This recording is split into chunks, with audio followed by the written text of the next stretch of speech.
The first punch landed before anyone could even react. It wasn't physical. It was a word, sharp, deliberate, intended to wound. "She's just the new girl. She doesn't belong here." The words ricocheted across the stark, fluorescent, lit cafeteria, landing on her with the precision of a sniper's bullet. The room went still, the clatter of trays faded, eyes darted nervously to her, some curious, some amused, some complicit. No one spoke.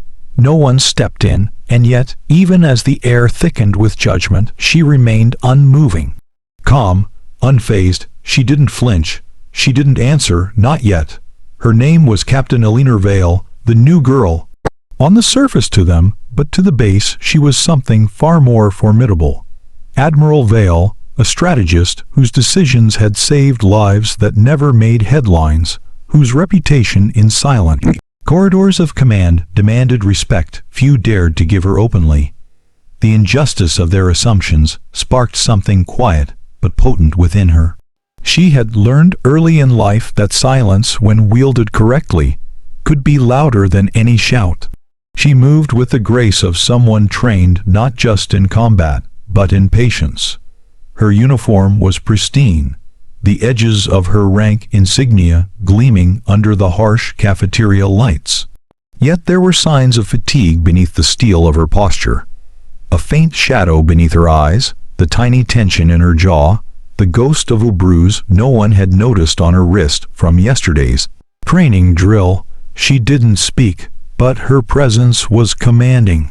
The smell of antiseptic from the medical bay lingered faintly on her, a reminder of nights spent patching wounded soldiers when the world outside slept. Her hands were steady now, but they had once held the hands of comrades who hadn't survived. Around her, the cafeteria hummed with small whispers, a low tide of skepticism and envy. New recruits eyed her uniform with suspicion. Seasoned officers watched with curiosity, wondering what she might do. The tension was tangible, thick enough to bite. And still, she remained silent, absorbing it all. Eleanor's story began years ago, in the quiet of her father's workshop, surrounded by the smell of oil and the metallic tang of machinery. She had learned discipline there, precision, patience, the power of invisible influence. When she enlisted, she carried that same resolve into a world that often confused noise with authority, bravado with courage. She had known loss. She had known nights where the screams of her fallen comrades haunted the edges of her mind like ghosts in the fog. The battlefield had a scent she could never forget. Scorched earth, iron, and the faint sweetness of blood. Her heart had learned to beat through the chaos, to make sense of impossible situations, and to act decisively when indecision would have meant death. Her victories were never celebrated publicly. They were quiet, calculated, often unseen, lives saved, wars averted, crises resolved. Yet here, in the base cafeteria, she was reduced to a rumor, a target of petty skepticism, a new girl, to be tested and humiliated. It was almost comical if it weren't so tragic. The antagonists of her present day were subtle but sharp. Sergeant Mitchell, the loud, overbearing officer, leaned back in his chair, a smirk playing on his lips as he made thinly veiled comments about her competence.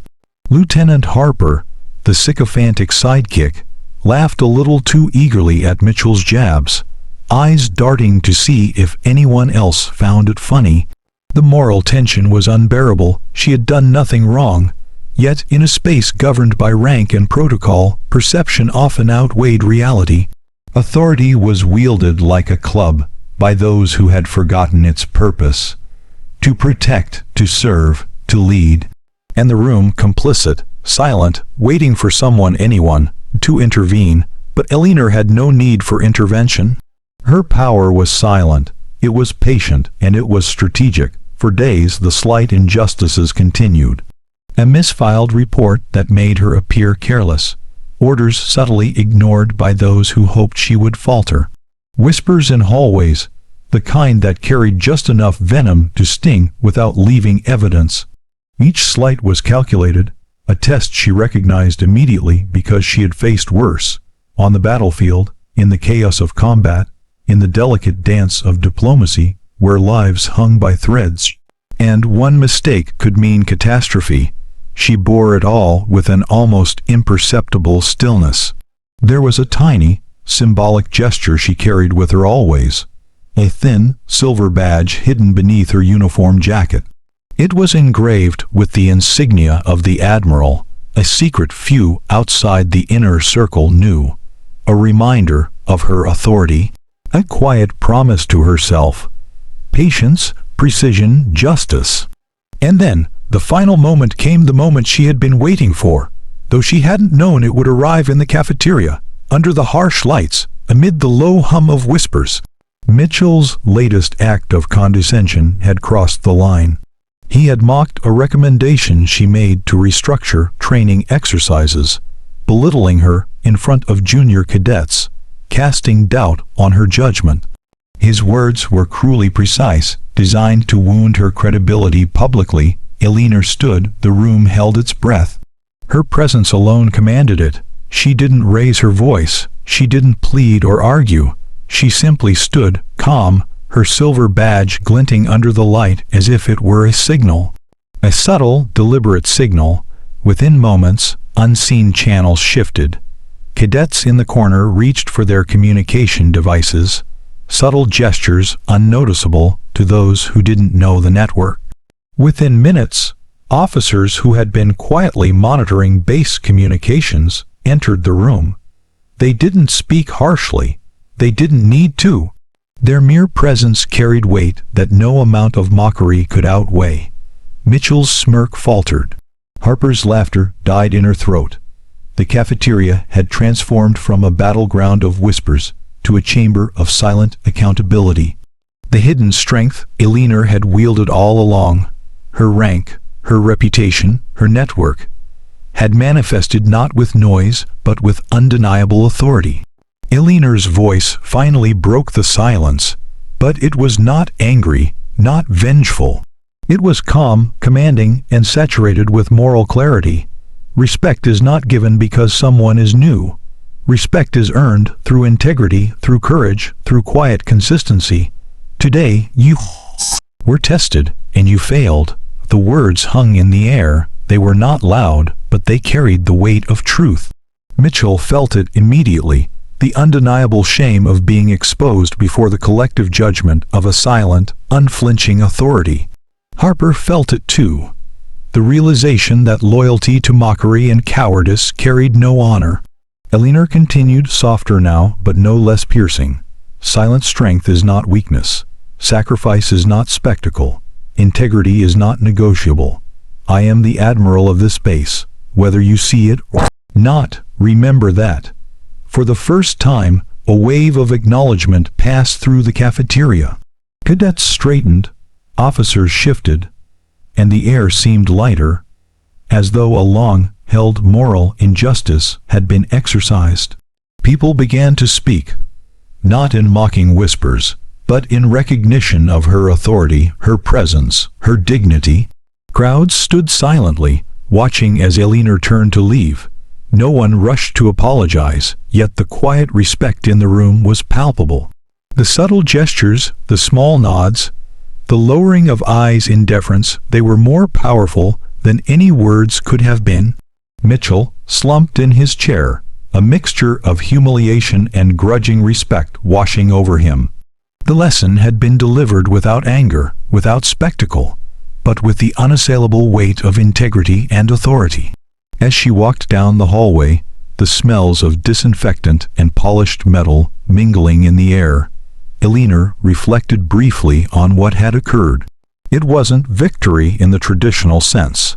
She hadn't shouted. She hadn't humiliated anyone publicly. She had simply demonstrated what true strength looked like. Measured, quiet, and morally unwavering. Her thoughts drifted to those she had lost, to the nights spent patching wounds in field hospitals, to the young recruits who didn't yet understand the weight of command. She had lived and survived to protect them, to teach by example. And now, even in a place where petty arrogance had once flourished, the lesson had been absorbed. The hallway was quiet now, but there was a pulse beneath it. A recognition of her power, yes, but also of something deeper. Respect for the silent battles that often went unseen. Later, in her private office, Elinor allowed herself a small exhale. The tension of days of micro-aggressions finally easing. She removed her jacket, revealing the silver badge, polished and gleaming in the soft lamplight. She traced the insignia with her fingers, a small gesture of personal affirmation. She whispered to herself softly, almost as if confessing to the ghosts of her past. Honor is the armor that never fails. Silence is a weapon when wielded wisely. By evening, news of the confrontation had spread not as gossip, not as ridicule, but as quiet admiration. Cadets recounted it with reverence. Officers discussed it with respect. And the base itself felt a subtle shift in its moral gravity. Elinor's unshakable calm had reminded everyone that real power is not measured by volume, by intimidation, or by cruelty, but by integrity, resilience, and the courage to act when no one is watching. In the cafeteria the next day, Mitchell avoided her gaze. Harper, hesitant, offered a muted nod of acknowledgement. And the new recruits, those who had once whispered and laughed, looked at her not as an intimidating enigma, but as a standard to aspire to. She did not gloat. She did not demand recognition. Her satisfaction was quiet, internal, profound. The moral arc of justice had bent, and it had bent under the weight of her silent strength. Elinor Vale, the new girl, moved through the base with the calm certainty of someone who had seen the extremes of human behavior and emerged unbroken. She understood that battles were not always fought on the field. Some were fought in the silent exchanges of everyday life, in the judgments cast by eyes that did not know the truth. Her presence was a living lesson. Never underestimate the quiet, the patient, the morally unwavering. True strength is rarely loud, and for those who had tried to take her down, the memory of her unwavering dignity would linger longer than any insult ever could.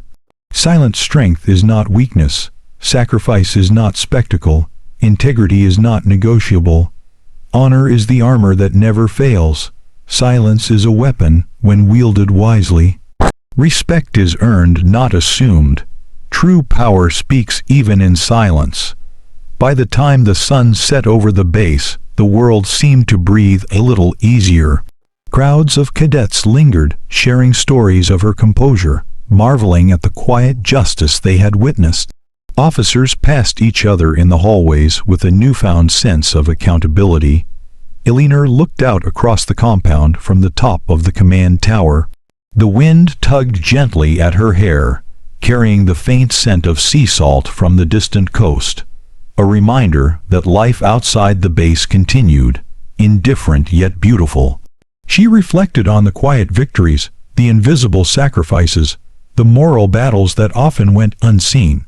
And she smiled, softly, because she knew the truth. The world could never diminish the strength of someone who had faced it in silence and emerged unbroken.